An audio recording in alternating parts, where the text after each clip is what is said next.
Assalamu alaikum. Now, once again, we are continuing our previous lecture from chapter number 1. अभी बहुत सारे topic chapter number 1 में रहते हैं. हमने पढ़ना है आज हाइड्रोपोनिक्स, हमने पढ़ना है आज कैंसर, और उस दिन एक टॉपिक मैंने पढ़ाया था वैक्सीन का और एंटीबायोटिक का, उसको आज हम स्टडी करते हैं. हाइड्रो का मतलब होता है वाटर, पोनिक्स का मतलब होता है प्लांटेशन. सर ये हाइड्रोपोनिक्स से क्या मुराद है? एक्चुअली मैं आपको बताता हूं, जो होती हैं लोअर प्लांट्स की क्रॉप्स, लोअर प्लांट्स की क्रॉप से मुराद, जैसे अगर आपने फसल उगाई राइस की, जैसे आपने फसल उगाई टोमेटो की, आपने फसल उगाई पोटैटो की, या जिसको हम लोग कहते हैं कोरिएंडर या पेपरमिंट, कोई सी भी आप फसल उगाएं, उसमें ये छोटे छोटे हम प्लांट्स की क्रॉप्स को ग्रो करवाते हैं. जब हम प्लांट्स की क्रॉप्स को ग्रो करवाते हैं तो बहुत सारे डिसएडवांटेजेस, बहुत सारे इन्वायरमेंटल फैक्टर इस प्लांट की ग्रोथ को इनहिबिट करते हैं, डिक्रीज करते हैं. नंबर 1 सबसे पहली चीज होती है, हम उसे कहते हैं वाटर डिप्लीशन. वाटर डिप्लीशन से मुराद पानी की शॉर्टेज. जब हम प्लांट उगाते हैं तो पानी की शॉर्टेज हो जाती है और अच्छे खासे प्लांट डिस्ट्रॉय हो जाते हैं. अगर इनसे जान छूटे तो जर्म्स, इनसे जान छूटे तो वीड्स और हर्ब्स आकर प्लांट को डिस्ट्रॉय कर देते हैं. सर जर्म्स से क्या मुराद? जर्म्स का मतलब virus, bacteria, means micro organism. Weeds या हर्ब से क्या मुराद? Parasitic plants. अब हम क्या करें इनका? ये तो प्लांट बुरी तरह से क्रॉप की फसल को खराब कर दें. इसका एक तरीका चाइनीज साइंटिस्ट, स्विट्जरलैंड के और सिंगापुर के साइंटिस्ट ने निकाला है. उन्होंने क्या किया है, उन्होंने एक पाइप के अंदर, जस्ट मैं आपको ये इनिशियल एक्सपेरिमेंट बता रहा हूं, एक पाइप का ट्राइपॉड स्टैंड रखा, इसके अंदर भरा वाटर, और ये नेट है, नेट जाली, और इसके अंदर उन्होंने उगाया सीड. इन्होंने सीड को ग्रो किया. अब इस वाटर के अंदर सारी वो कंपोजिशन है जो कहाँ पाई जाती है? सॉइल में. और वाटर के अंदर ही प्लांट की, बेटा वाटर के अंदर ही प्लांट की क्रॉप्स को उगाया. तो इस चीज को हम लोग कहते हैं, अगर आप जमीन की बजाय प्लांट पानी में उगाएं, इस चीज का नाम है हाइड्रोपोनिक्स. हाइड्रोपोनिक्स किसको बोलते हैं? It is known as cultivation of terrestrial plant. It is known as cultivation of terrestrial plant in soil-less medium. Cultivation of terrestrial plant in water culture. या हम कह सकते हैं कि growing of land plants in aerated solution.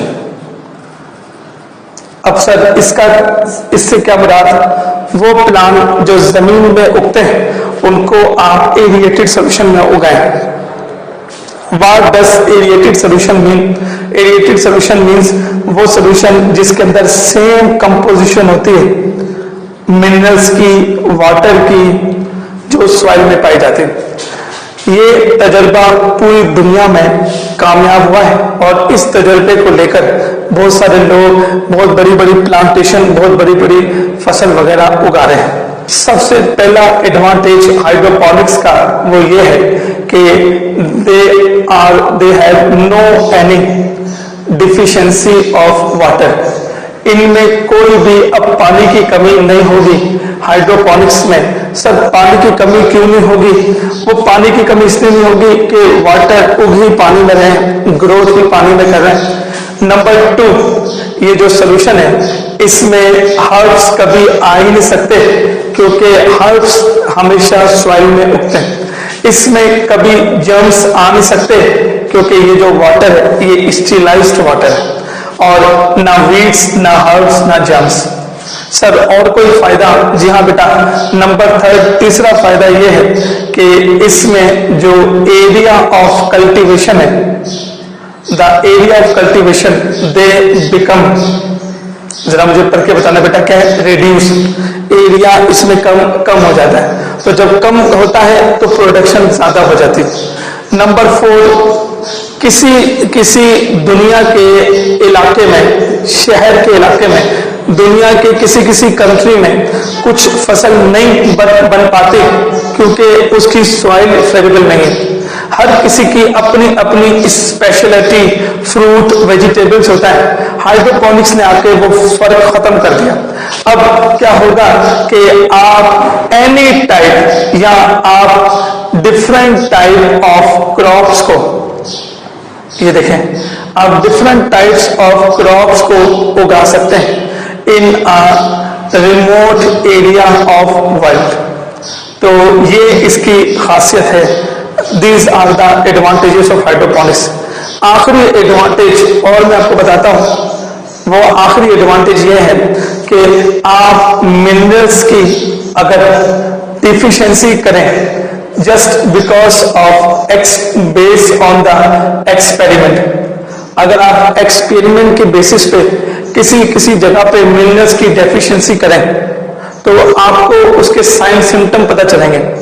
आपकी book में लिखा है कि अगर नाइट्रोजन की डिफिशिएंसी होगी तो येलो कलर ऑफ लीफ हो जाएगा।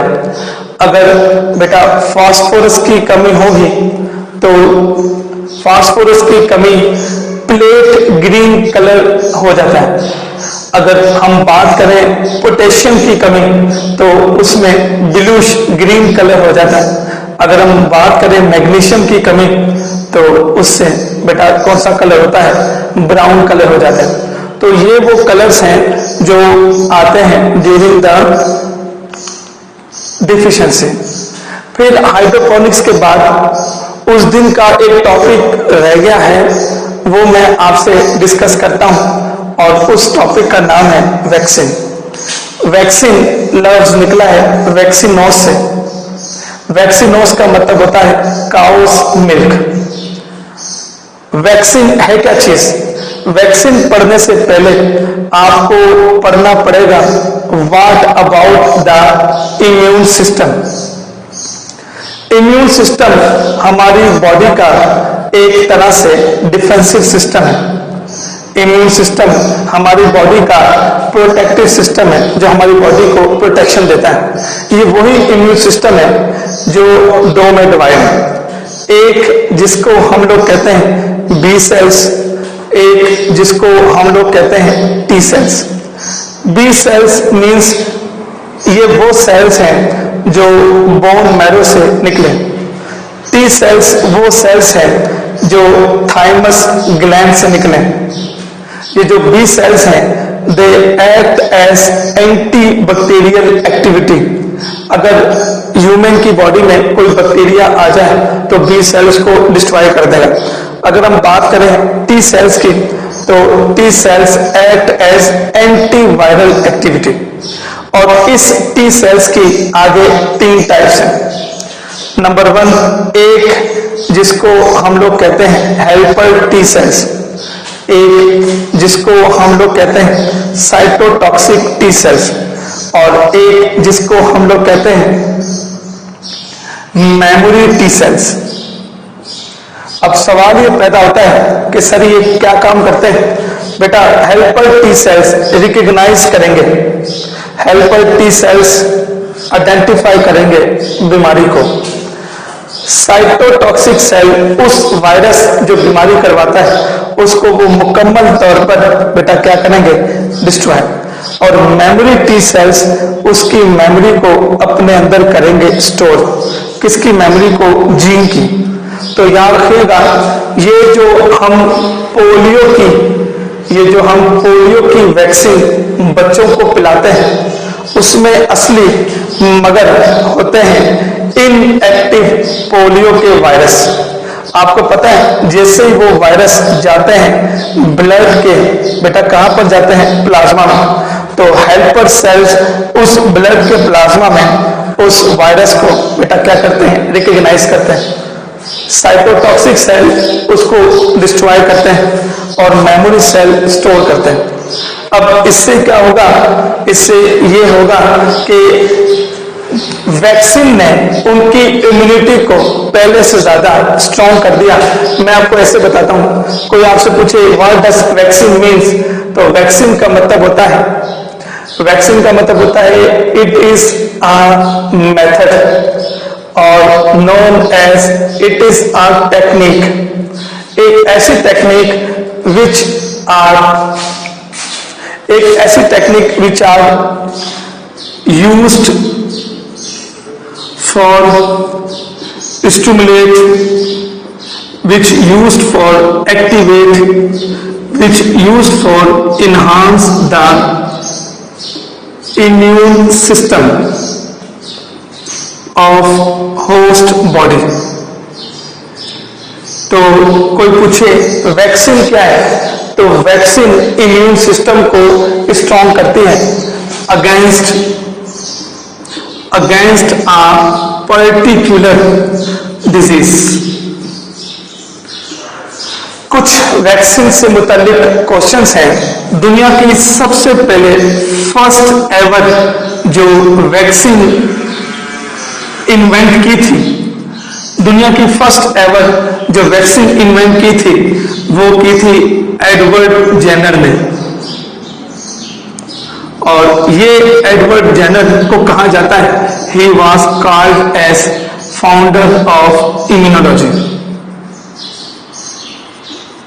मैं अपनी बात और आगे लेके चलता हूं। और जो पहली वैक्सीन थी उसका नाम था काउपॉक्स वैक्सीन। मैं अपनी बात और आगे लेके चलता हूं। दुनिया में सिर्फ ओनली पोलियो की वैक्सीन जो है वो दी जाती है through the oral route only.